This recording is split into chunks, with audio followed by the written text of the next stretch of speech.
أحد الإخوة المدرسين جزاه الله خير يقول: لاحظت أن بعض الطلبة يتابع بعض المواقع الإلحادية وصار عنده شك في الدين أو شك والعياذ بالله في الله. الجواب يا إخوة: الواجب التوعية، الواجب على الآباء والأمهات والمعلمين والمعلمات التحذير من هذه المواقع الخبيثة المشبوهة.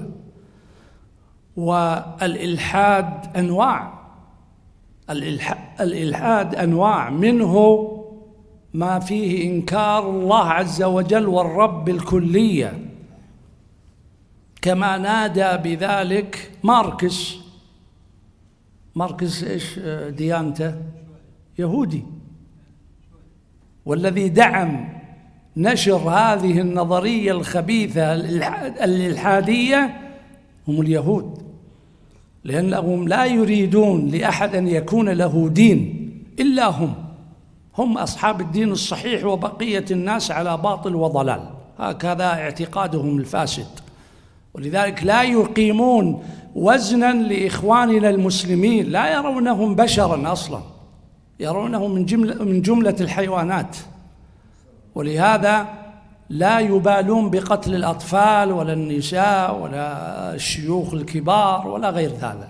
الحاصل أن الإلحاد بدأ قبل حوالي 200 سنة أو 100 وشوي على يد ماركس الذي دعا إلى الشيوعية، وأنه لا إله والحياة مادة. الحياة أسباب، وجد المطر وجد النبات، وجد كذا وجد كذا، وهذا كله خرافات عقلية لا تقوم أمام الدليل. وقد يكون الإلحاد يا إخوة عند بعض الناس بسبب غلبة الشهوات، لما يرى الدين يمنعه من الحرام يكفر بالدين ويكفر بالله، حتى لا يكون له مانع يمنعه مما يشتهي ويريد من شهوات المال والنساء وغير هذا. ويجب في الحقيقة متابعة الأولاد ومتابعة التلاميذ في هذا الباب، ويكون هذا أولا بالعلم. العلم، أن يكون عندك علم ترد به على شبهات هؤلاء الضالين. والقرآن قد أقام الحجج العقلية على وجود الله عز وجل، من ذلك قول الله عز وجل: أم خلقوا من غير شيء أم هم الخالقون أم خلقوا السماوات والأرض. الله عز وجل يقول: هل أنتم خلقتم بلا خالق؟ كيف يكون وجود شيء بلا موجد؟ يعني الإنسان الآن العاقل لو مر وقال: من بنى هذا البيت؟ يقول له واحد: هذا الحالة انبنى البيت. هذا هل مقبول هذا الكلام؟ غير مقبول، لا يقبله إنسان عاقل.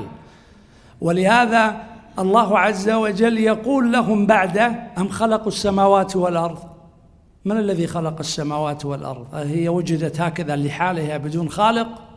من الذي خلقكم أنتم؟ هل أحد منكم يدعي أنه خلق إنسانا أو خلق دابة أو خلق طيرا؟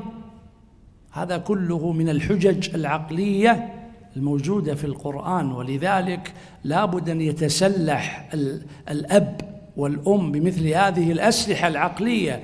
الأمر الثاني أن هناك شبهات إلحادية على الشريعة الإسلامية وأحكام الشريعة. لماذا يمنعنا الله عز وجل من الأكل في رمضان مثلا؟ لماذا يمنعنا الله عز وجل من الربا؟ لماذا يمنعنا من العلاقات مع النساء؟ وهكذا. هذه كلها شبهات تحتاج إلى تعلم للرد على أصحابها، حتى لا يكون الإلحاد سببا لضلال أبنائنا وبناتنا.